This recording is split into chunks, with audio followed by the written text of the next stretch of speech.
Welcome to Architecture at the Auditorium, exploring with the experts. I'm Regan, CEO of the Auditorium Theatre.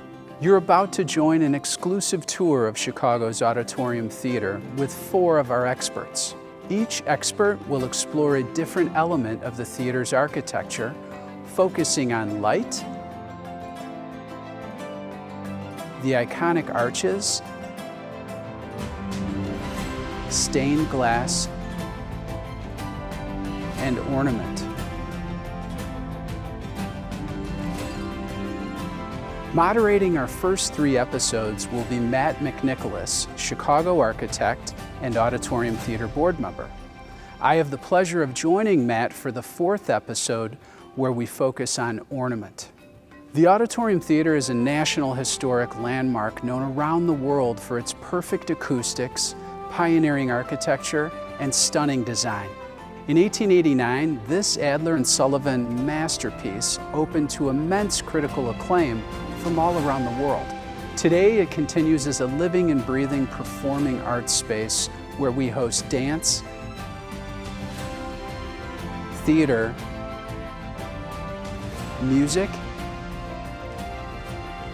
and speakers. On this week's episode, Matt sits down with cultural historian and Louis Sullivan expert Tim Samuelson to discuss the use of light in design in the theater. Enjoy.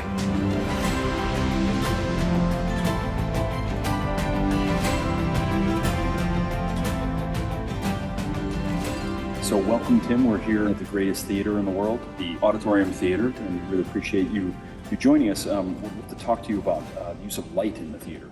What's really interesting about the auditorium is it's not the first theater to use electricity, but no theater had ever used electricity to this extent and to this effect ever before. This is a new technology. Electric light, at the time this theater was being designed, it was in its infancy. But to do something of the scale of this theater in a relatively new, relatively untested technology, using it to this scale, this is a big deal.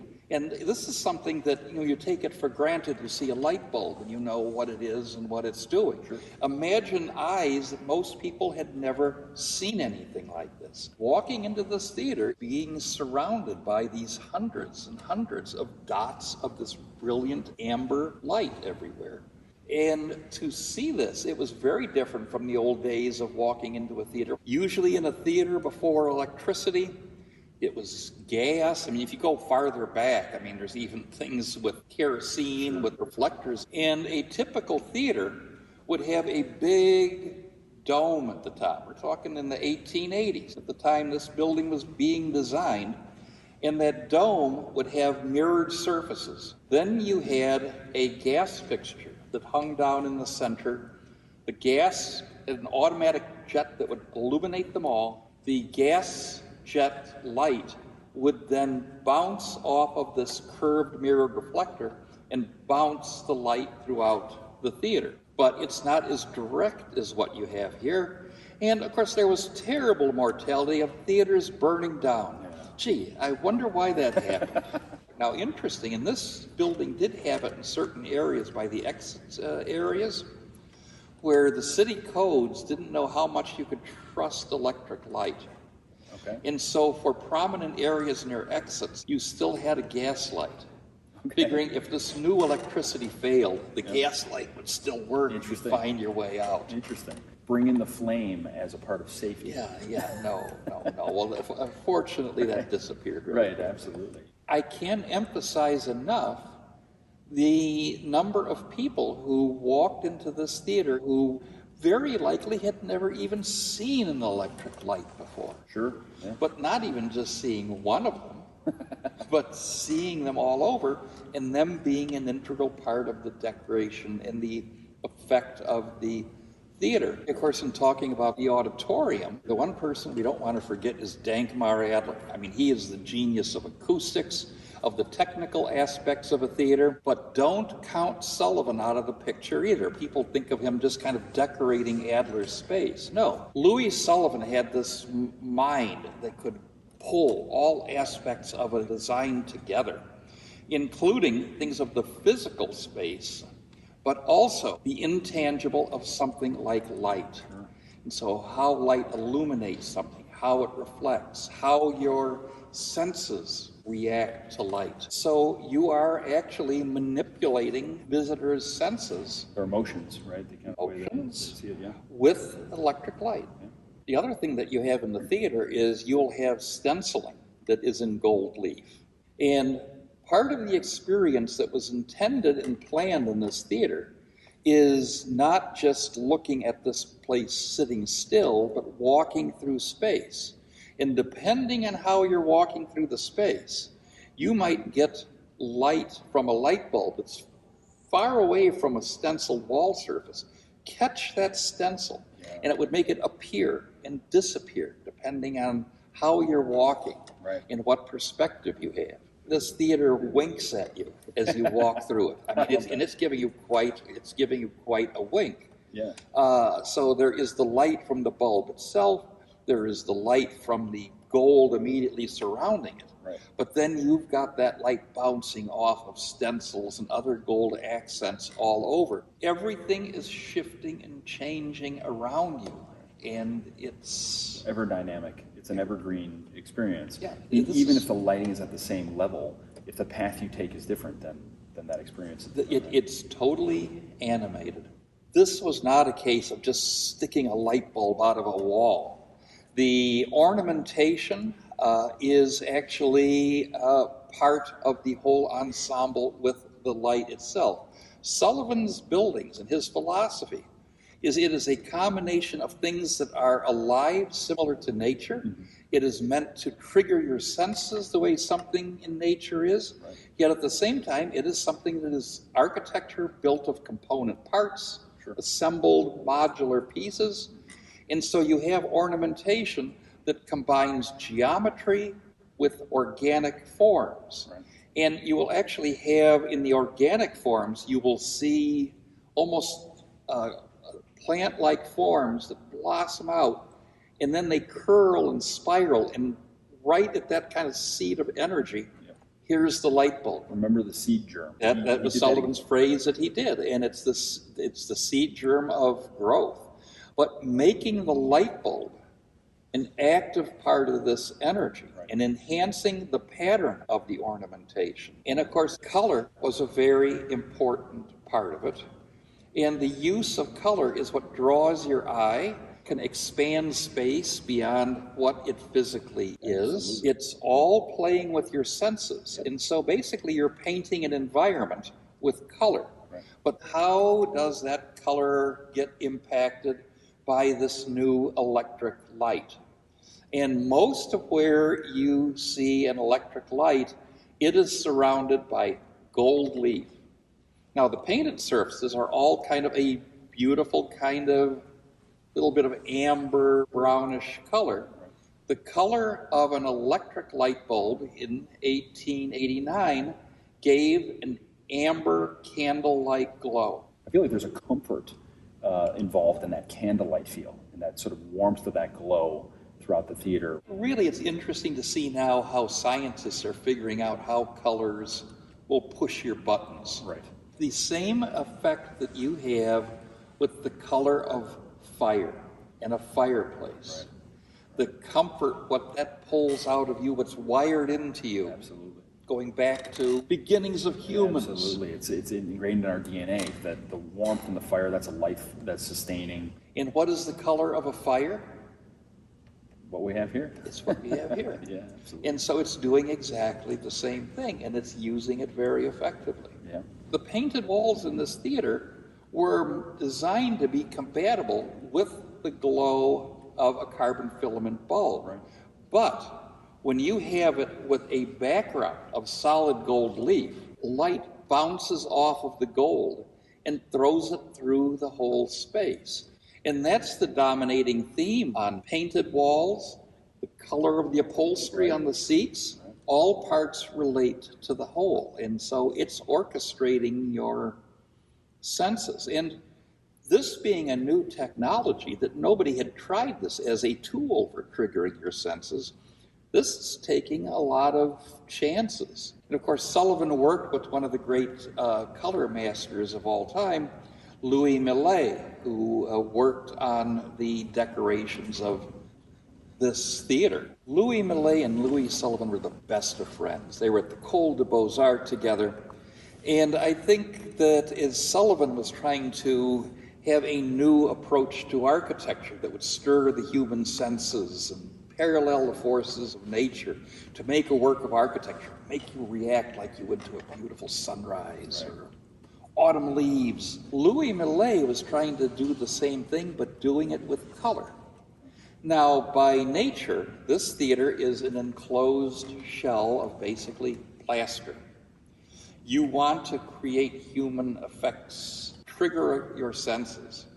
And so Millet and Sullivan would work together in terms of determining the paint color, in determining the placement of the gold leaf, the color given off by, say, leaded glass areas to enhance this effect. In fact, in many cases, the ideas that Millet was able to work out collaboratively with Sullivan actually were able to make and enhance and expand the physical space of the theater. There's some things that, the one that I always think of is you have the two paintings on each side. One is springtime, the growth of life, which is the theme of the ornamentation, and then the recessing into the repose of the winter. And the color of the theater in the arches and the walls was shaded from lighter on the spring side to darker on the other. Okay. Now, that's pretty intense detail, but they really did it. And in fact, it was interesting when the color research was done to analyze what the original color was, because everything had been painted over many times by the time of the restoration. Right. And the poor guy doing the color samples couldn't figure out why the colors were coming out darker on his samples when he took the chips from this side of the house, this that house. Okay. But there was a story that told about that process. Right. And when we're able to tell him about that, it was like, there's also the thing of looking out, drawing the eye, what you see and where the points of light are. There's a syncopation in terms of the placement of lights. They're not all in a row.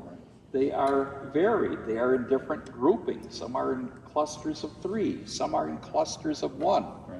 And some of that enhances an effect of kind of an organic growth and a process. Right. It's like a plant. Once again, all parts relate to the whole, and it blossoms up. And I love this idea, right, that Sullivan's drawing on this old design tech of the gilding and the organic, ornamentation, and this new tech of the light, and marrying them together while all reinforcing his principle of this, remember the seed germ, and this sort of energy flow. And we literally have energy flowing through the ornament. Most architects weren't thinking in such philosophical terms. Most architects weren't making a parallel that would merge the growth of something in nature and its emotional impact on people, combined and merged with the geometry of architecture, which is an assemblage of materials. Right. The command of the intangibles are just as important in this theater as the physical space. When I talk about intangibles, it's not just this physical shell of plaster and metal, but it is the space, the volume of that, and the light, and that all had to be factored as one cohesive thought. Absolutely. That's a remarkable mind. And sometimes I explain this to people and they say, well, he couldn't really think like that. Well, I've seen a lot of things, and I've even met people who met Sullivan. I'm that old. And he really could do this. But it's a special gift that Sullivan had to be able to think in 3 dimensions and move through space as he designed it. And that's the great gift here. This theater can adapt itself in a way to many different things. Right. I have seen ballet on this stage. I have seen a solo piano concert on this stage. I saw Frank Zappa on the stage. And the theater and its intangibles embraced all of them. Yep. Of course, what's very interesting, and one of the things that keeping this theater, you know, the power that it has that is challenging in this day and age, is an electric light bulb doesn't give off the same kind of light that a carbon filament. It doesn't give off a candlelight glow. And not that long after this theater was opened, electric light bulbs came in that had different kinds of filaments that gave a whiter light. Okay. There always has been an effort to retain bulbs that are comparable to a carbon filament, because if you change the light bulbs with a different color range in the hue in here, Certainly. it would change the whole space. As if by magic, we've got a couple of carbon filament bulbs. Tell us about it. So this is a light bulb that dates from 1894. It would not be much different from the light bulbs that would have been in this theater in 1889. It was actually manufactured by Edison, and they had kind of a pear shape to them. There's a little point on the top because that's how they were able to evacuate and get a vacuum inside of the bulb. It's a carbon filament. It is a loop that's just like a hairpin. And actually, when this light is on, it vibrates just a little bit. So it wasn't just a static light. Okay. There was a little bit of a quiver to it. Okay. Now, the light bulbs we have today are duplicated. It's got the with the little point, but it doesn't have this kind of elongated pear shape. And this is all hand blown. Okay. So, of course, now this has to be manufactured today, and this is more decoration for period effect. Now, the bulb that's in my left hand, when you put it in one of these sockets, the throw of the light in the gold arches lines up perfectly with that circle that goes around with the wavy lines, and that's the light bulb generating pure visual energy in terms of the three-dimensional ornament, in addition to the actual electric light that it's throwing out. Another interesting thing with early light bulbs is they were really expensive. In fact, what it cost to have this many light bulbs in here was considerable. When the office buildings had the first electric lights, people would steal the light bulbs. So they would actually enamel the name of the building on the So you know where it I don't know if they did it here, Okay. but that was to discourage people from stealing light Sure, bulbs. sure.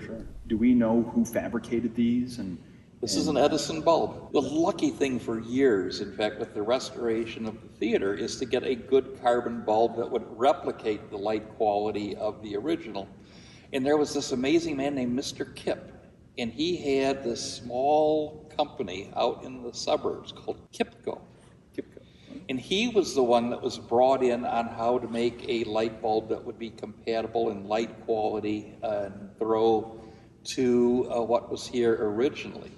And he loved the challenge of figuring this out. And there's a lot of hand technology to these bulbs. In fact, we actually had one of these original bulbs, which we sacrificed to the cause, where he actually took it apart to see how it was made and to test the different things out. And he was wonderful. Now, he's passed away now, but I often think warmly about him. That there had to be innovation and creativity in doing the restoration of this theater. So the 67 restoration? Yes. Yep. So there was just as much innovation that had to be done for restoration as there was in creating the original. So a lot of this effect that people have been able to re-experience when this theater was reopened after the restoration was thanks to Mr. Kipp and his replication light bulbs, as much as it was to Mr. Edison and the original light bulb in 1889. That's fantastic. Can you tell us how these bulbs are changed, right? Because when they burn out, we gotta fix them. You don't want me to spoil that mystery, do you? I mean, It's a people drum, come in here right? and they look up there and they see those light bulbs and they say, how do you change them, or do you have to somebody up there on a rope and change them? Right. Well, if people want to think that, that's kind of fun. That is kind of fun, yeah. Well, Maybe we'll just leave it there. Yeah. You really want me to tell? I think so, yeah. I think. Okay, twisting that. This theater is actually like a plaster shell, and there is an attic above it. And so above these arches, you can go above them and walk on top of them. And there are wood catwalks, and you can access behind every one of those sockets that you have in the arch. And you twist it out, take the burned out bulb out, put the new one in, push it back in. So it's all pulled up into the ceiling on the catwalks. Yeah, you're on the catwalks up there. And it's amazing to go up there. Now, that takes care of the arches. So you can go above the arches and you can pull those light bulbs and change. But imagine what it takes to change those on the face of the gallery and whatnot, where you're like 7 stories up in the air and you're leaning over.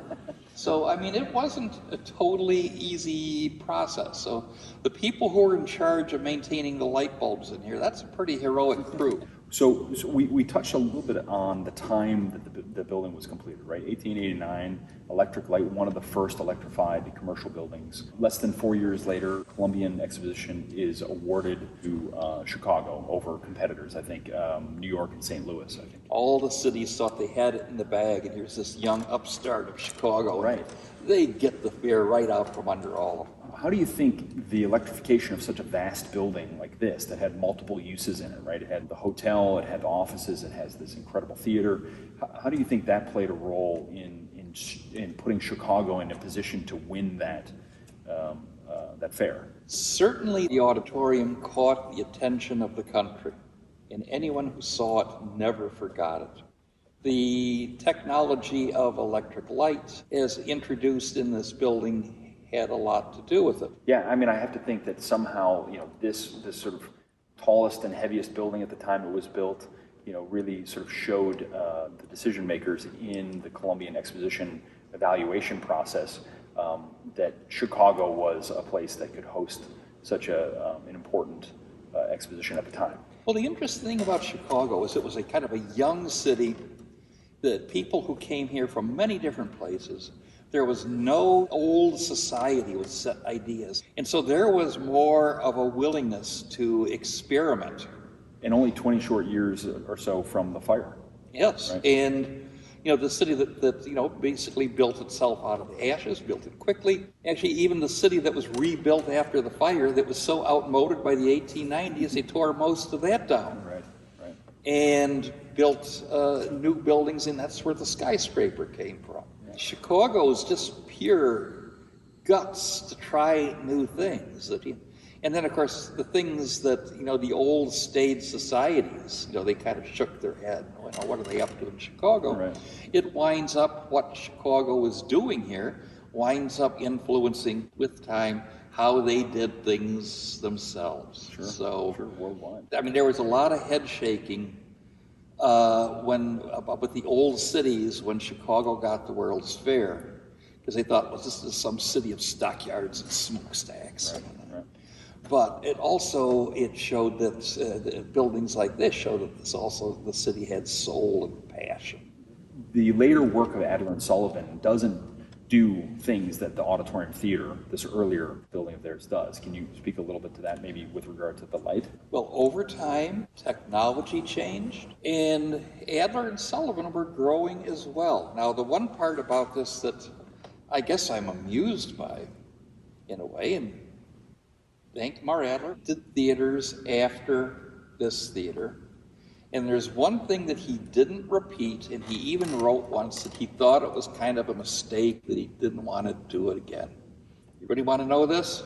Yes, I do. Okay. You have in the face of the gold leaf arches light bulbs. Adler thought, in hindsight, that was a mistake, that the audience shouldn't be having the electric light bulbs in their face.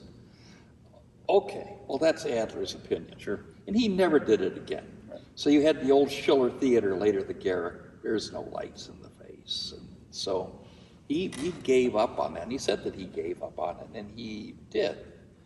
However, having sat many times at performances in this theater and looking at the beautiful organic forms twirling around and embracing these lights and seeing them in my face, Bring it on. I mean, absolutely.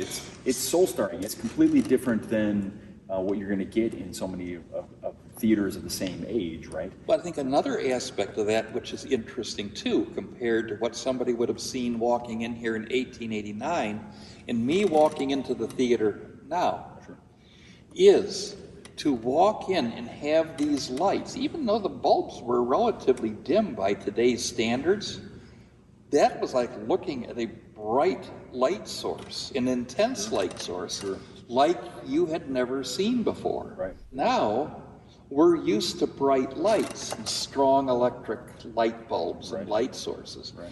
And we walk in here and it's so gentle. Really coming into this theater is a 50-50 experience. It is the physical theater is 50%. Sure. In your own subjective sense is the other 50%. Right.